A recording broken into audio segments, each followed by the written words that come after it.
Bienvenue dans cette nouvelle vidéo une fois de plus. Je suis heureux de vous retrouver. J'espère que vous allez bien. Je suis Arthur du blog Arthur au Canada. Si c'est la première fois que tu découvres ma chaîne YouTube, sache qu'ici je parle d'immigration, je parle des processus pour venir étudier, travailler au Canada et demeurer au Canada. Je ne suis pas un expert en immigration, je tiens toujours à le préciser. Je partage mon expérience qui est le résultat de ce que moi j'ai eu à faire, de ce que j'ai appris dans ce processus.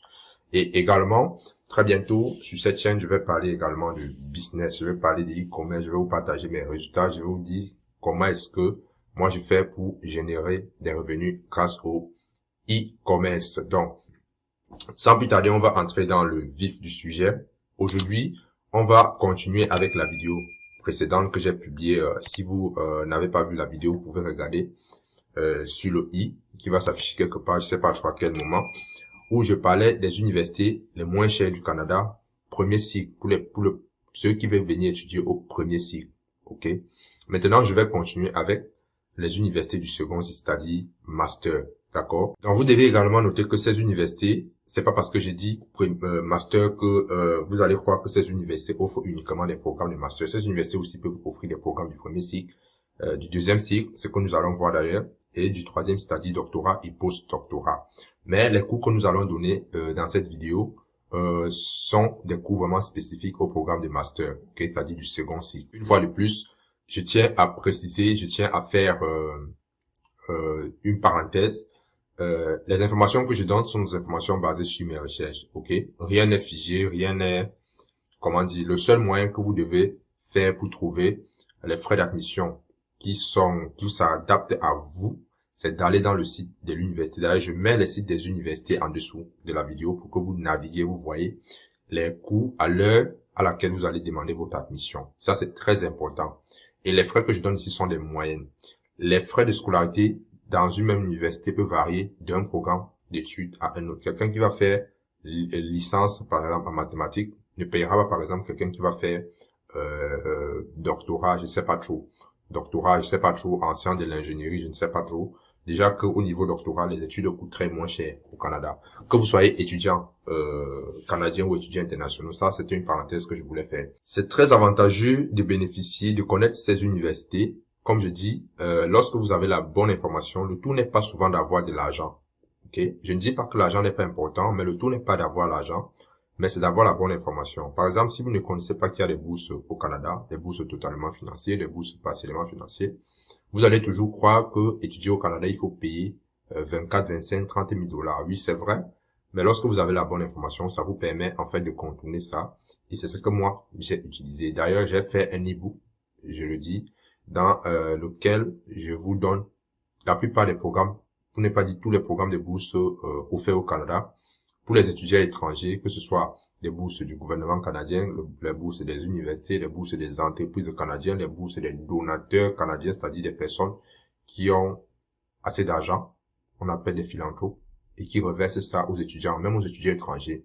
Je partage tout ça dans cet e-book. Vous allez voir ici l'image de l'e-book. Vous pouvez cliquer le lien en dessous de la vidéo pour, n'est-ce pas, découvrir comment ces différentes possibilités, comment venir étudier au Canada gratuitement grâce à des bourses. Maintenant, on va rentrer dans le vif du sujet. Donc, pour citer les universités, on va commencer par la première université, qui est l'université, le Memorial University de Terre-Neuve, ok? Je sais pas trop comment on dit ça en anglais. Le mot là, c'est un peu difficile pour moi, c'est en anglais.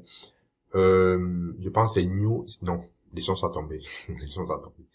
Donc, je l'ai dit dans la précédente vidéo, c'est aussi une université dont les coûts de scolarité pour les étudiants étrangers au premier cycle est très moins cher. Donc, définitivement, c'est une université que vous devez prendre au sérieux. Maintenant, est-ce qu'elle offre des cours en français? Je ne saurais le dire. Cliquez sur le lien en dessous de la vidéo pour, n'est-ce pas, faire vos propres recherches et voir si le programme auquel vous aspirez est dispensé en français. Ce qui est avantageux également dans cette université, c'est qu'elle offre également des cours en ligne. Ça veut dire si vous pouvez être dans votre pays, vous suivez des cours en ligne, comme par exemple l'université TELUC au Québec, qui offre également, qui est une université en ligne, vous payez, vous suivez des cours uniquement en ligne, mais elle offre également des cours en présentiel. Je sais que la plupart des personnes veulent venir sur le territoire canadien, c'est intéressant et c'est de votre droit, vous le méritez. Elle offre également plusieurs disciplines, les sciences humaines, les sciences de la santé, ainsi de suite, ainsi. Je ne peux pas citer toutes les disciplines dans cette vidéo. Donc, en ce qui concerne les frais de scolarité, pour le master, les programmes de master, vous allez payer entre 3200 et 4800 dollars canadiens environ dans cette université. Donc, pour la deuxième université sur ma liste, bien sûr, je n'ai pas classé ces universités par ordre. Il n'y a pas l'ordre université moins coûteux. Non, j'ai vraiment cité comme ça, j'ai pris comme ça de façon arbitraire. Donc, la deuxième université sur ma liste, c'est l'université du nord de la Colombie-Britannique. En Colombie-Britannique, il y a aussi il y a plusieurs autres universités, mais celle-ci est l'université qui offre, n'est-ce pas, aux étudiants étrangers des frais de scolarité abordables, je dirais même très abordables. Et non seulement ça, elle offre également plusieurs disciplines, ok? Elle offre plusieurs disciplines. Je pense également qu'elle offre certaines disciplines en français. Ça, c'est une information qu'il faut vérifier. Et pour un programme de master, attendez-vous à payer des frais de scolarité qui varient entre 3400 et 3500 dollars canadiens. Je parle bien des programmes de master, ok? Des programmes de master, une fois de plus. Vous avez le lien en dessous de la vidéo. Si vous avez des questions, vous pouvez également me les poser. Mais je vous invite sincèrement à aller sur le site de ces universités et de fouiller pour voir. Ok, c'est très important. Apprenez à faire les recherches vous-même parce que sans information, vous pouvez facilement vous faire arnaquer. Ok. Donc, la troisième université figurant sur ma liste, c'est l'université de Simon Fraser. Ok, Simon Fraser.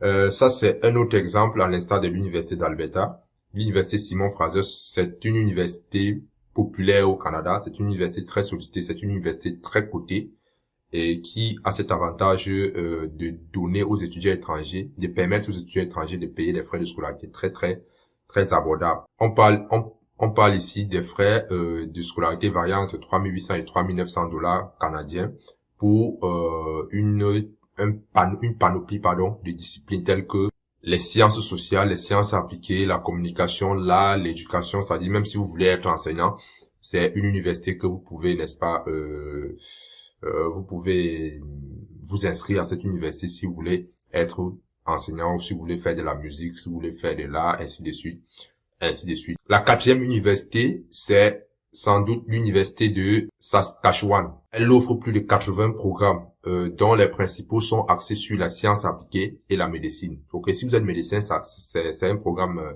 c'est une université qui est auquel vous devez prêter plus d'attention.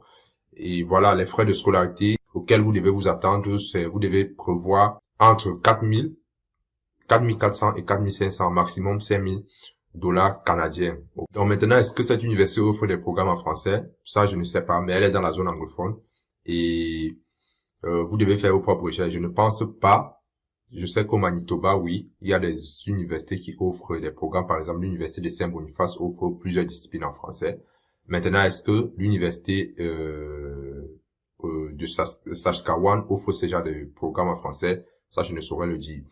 Donc, ne vous limitez pas au Québec. Il y a des universités dans la zone anglophone qui offrent des programmes en français. Ok. Donc, pour terminer cette vidéo, on va la clôturer avec la dernière université, qui est simplement l'université du Mont Allison, qui est une université située au Nouveau-Brunswick. Le Nouveau-Brunswick, c'est une province officiellement bilingue au Canada, c'est-à-dire le français et l'anglais sont reconnus comme des langues officielles.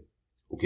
Contrairement à d'autres provinces au Québec, la langue officielle c'est le français. Dans les autres provinces, les langues officielles sont principalement l'anglais. Dans certaines provinces, vous allez voir, il y a des langues autochtones, par exemple comme l'Inuit qui sont aussi. Mais l'université Mont Allison est située au Nouveau-Brunswick, donc bilingue. Vous devez être sûr que vous allez trouver des programmes offerts en français, des programmes offerts en anglais. Donc, si vous souhaitez fréquenter dans une université moins chère qui offre des programmes en français, ça peut être une université très intéressante pour vous. Allez sur le lien en dessous de la vidéo, vous allez entrer dans le site de l'université et découvrir ce que cette université offre. Je sais que c'est une université qui reçoit par année plusieurs étudiants étrangers, plus de 2000 étudiants, qui compte plus de 2300 étudiants internationaux et locaux, et offre plus de 50 programmes, n'est-ce pas, de diplômes, plus de 50 diplômes, c'est-à-dire programmes d'études qui conduit sur les diplômes. Et en ce qui concerne les frais de scolarité auxquels vous devez vous attendre en tant qu'étudiant étranger, vous devez prévoir environ 5000 dollars canadiens. D'accord?